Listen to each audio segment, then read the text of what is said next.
The goal of this activity is to really loosen up the hips and get them freaky strong. Here's what you're gonna do. You're gonna need a ramp or something to elevate your heels and a kettlebell. You want the right foot a little bit ahead of the left in this case.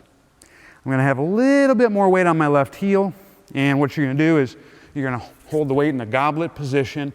Make sure you're staying heavy on the heels so your body's gonna lean back, not just the upper, your entire body. From here, you're gonna get a tuck of the hips. Exhale, swoop the elbows forward. That's gonna get you even more weight on your heels. From here, making sure your knees stay centered, you're gonna push them straight down, squat, hold, and breathe.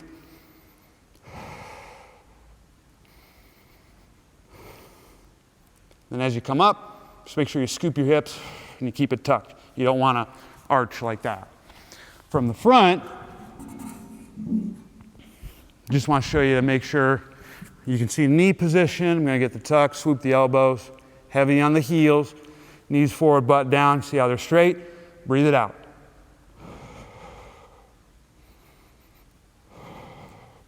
That's how it's done. Give it a shot.